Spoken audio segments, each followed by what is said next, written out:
Hey guys, it's Phil from Gun Owners of America, and today we're recapping everything that's happened in DC that relates to you, the gun-loving, cargo shorts-wearing patriots that you are.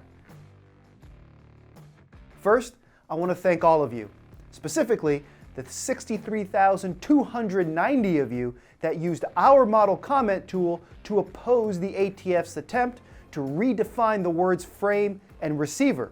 In fact, 1 out of every 5 of those comments came from GOA's model comment tool that you used. And that 1 out of 5 even includes all the neckbeards who wrote a comment in favor of the ATF's rule. You guys really crushed it. Remember what I've said before, politicians want to go after the low-hanging fruit, and those groups they think are too weak to push back. All of these comments are part of the larger effort to fight this crazy rule. And by the way, if you haven't already, use the model comment tool on the pistol brace rule, which expires on September 8th. You should probably go ahead and do that now. And another big shout out goes to the House of Representatives Second Amendment Caucus for standing against the ATF and the Biden administration's extreme overreach on executive power. The representatives submitted their own comments to the ATF about redefining frame or receiver. They focused more on the legislative reasons for why a proposed rule should be rejected. And as legislators, that makes sense. For example, they cited the ATF exceeding their statutory authority as an agency. They also talked about how the ATF is passing regulations that fly directly in the face of what Congress has clearly laid out in the law. And finally, but perhaps most important, the members talked about how the ATF is attempting to create a backdoor national gun registry, something we've been fighting for a long time. You might recognize some familiar faces in this group from previous videos that we've put out. Led by Representative Thomas Massie, these members, with the help of GOA, submitted their comments to the Federal Registry, just like the 63,000 of you guys did.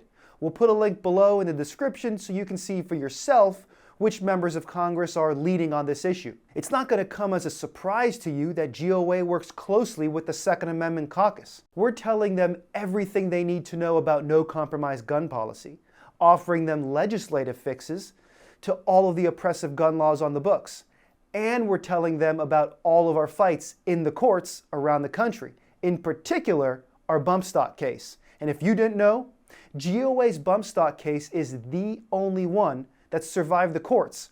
All the others were thrown out. On top of the two-way caucus letter I just mentioned, 19 state attorneys general also voiced their opposition to the ATF's frame and receiver proposed rule.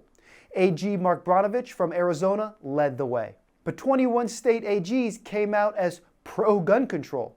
And we're not even counting DC until they recognize the AR as a normal rifle. Finally, in other pro-2A news, Ted Budd from North Carolina, along with 5 other representatives, sent a letter to the North Carolina governor and state attorney general, urging them to refuse to enforce any and all new gun laws that the Biden administration wants, including the frame and receiver and pistol brace proposed rules. If the legislature listens to Congressman Budd's advice, North Carolina would become a Second Amendment sanctuary and ensure that North Carolina's Second Amendment rights are protected. But it's not all sunshine, flowers, and hot pockets that don't burn the roof of your mouth.